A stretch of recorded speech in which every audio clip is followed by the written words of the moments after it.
Hey everyone, my name is Amanda and I'm the Fun Size Reader, and today I want to talk to you about Blood and Steel by Helen Scheuerer. Scheuerer? I know I'm butchering that, but it's by Helen, our friend Helen. This is the first book in a fantasy romance series called The Legends of Thezmarr. I've kind of seen this book floating around.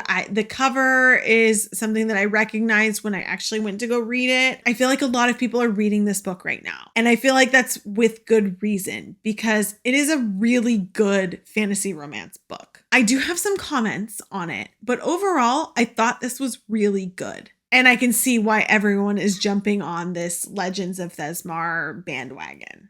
This book is about a girl named Althea or Thea, and she lives in a world where a prophecy is preventing women from carrying any weapons. No women can fight or be warriors, and that is all she's ever wanted in her life, is to be a warrior and do something with herself, because she was given a prophecy that she's going to die at 27 years old. So she only has a few years to live, and she wants to fight and make a difference, but she can't. So she decides that she wants to petition the king to have a right to join the training academy to become a warrior. She's denied, but when she saves the king's life, he changes his mind. And she goes back to where she lives and is from, where this training takes place, and becomes a warrior. But one of the men who is set to help or train her is Wilder Hawthorne. He is one of the elite warriors that she hopes to be one day. She can't stay away from him, and he can't seem to stay away from her, even though he's kind of her authority figure and should not be around her. I gave this book 4 stars. This was a solid first fantasy book. However, I did think that it was very much a setup book. There were a lot of situations that I thought were very setting up the storyline, and I'll explain that in a minute. But overall, it was a very good first book. Spice rating on this one is a 2. It is not very spicy. It's a slow-ish burn, but there is a little sprinkle in there. Before I get into any sort of spoilers or comments that I have on the book, I'm going to try to explain what I meant before. This is a very setup book, I think. It was really good. It kept me reading. I read it really, really fast. I didn't want to put it down. To me, that is a great fantasy book. If I don't want to put it down and I want to keep reading, awesome. This did that. However, it was really hard for me to give a plot or a synopsis of the storyline because I feel like there were a ton of things that happened, but giving the story what the overarching goal was really hard for me. Besides Thea just wanting to become a warrior, I was having a hard time saying, this is the goal of the book. Like, this is the plot. This is what's happening. This is where we're getting to. So there was a lot of really good scenes and a lot of things that built on each other and stories, but having that defined plot wasn't really there, which is why I couldn't give it a full 5 stars.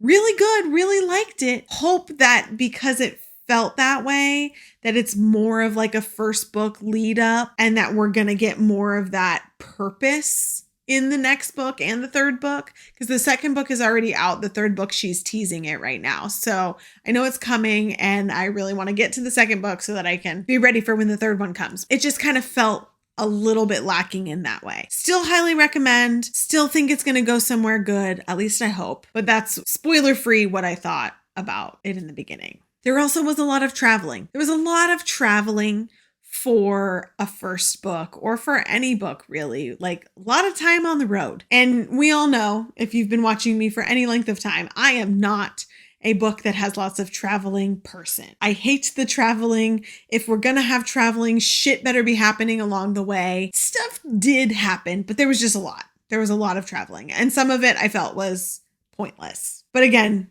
that's more of a spoiler, and I'll talk about that in a minute. Okay, so here's the spoiler section. I'm going to talk about things that actually happened in the book. If you don't want to know about specific scenes or specific scenarios that happened in the book, come back to this later after you've read it, because I'm going to spoil those things for you right now to give more reason as to why this was not a 5 for me, but still was a really good book. I felt like there were a lot of missed opportunities in this book. A lot happened. The plot was not really there, but things like this specifically, this got me. Okay. So we went on this whole journey with Wilder in the very beginning to get to the king, to petition that we wanted to be a warrior. And we go through this whole journey. Okay, fine. Then we go on the same journey again.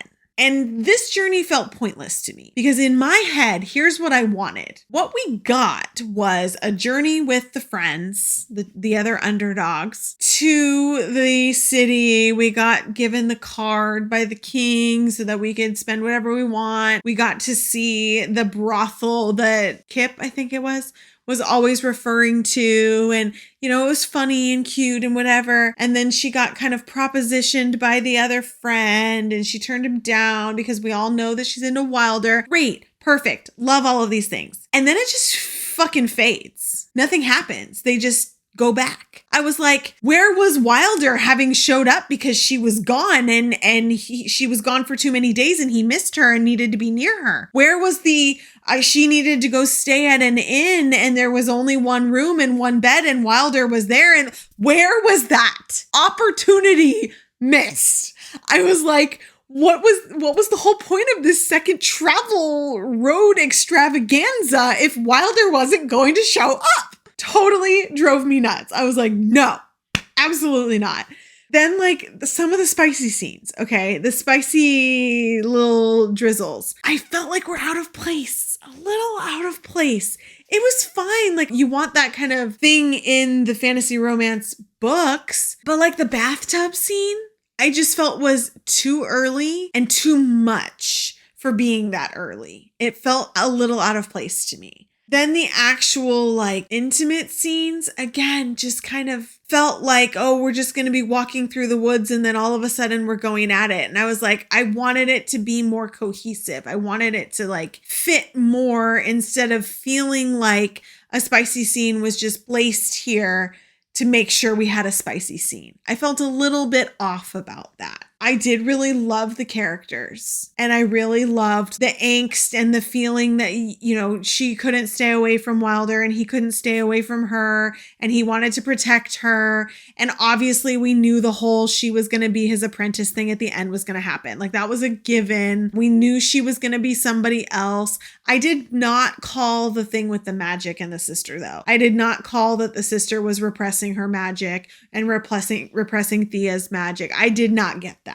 So that was a pleasant surprise. I was excited about that. I do think that the series is like going somewhere, which makes me happy because obviously we know now that she's this lost princess, that she, you know, has killed these dark creatures and she's this warrior and she's going to die. And now this prophecy, like there's stuff happening. And I felt like this book was full of things that happened, which was really great. Even though it didn't feel specific plotty, things happened. It made it exciting. It made me want to keep reading. But I just couldn't get past some of those big things being like, oh, why? Why did we do that? Or why was this way? And yeah. Overall, I still really want to read the next book. I really needed to record this video so that I could read the next book because I did not want to mix shit up. I didn't want to mix it up. So now that this is done, I am going to go probably queue up this book and read the second one.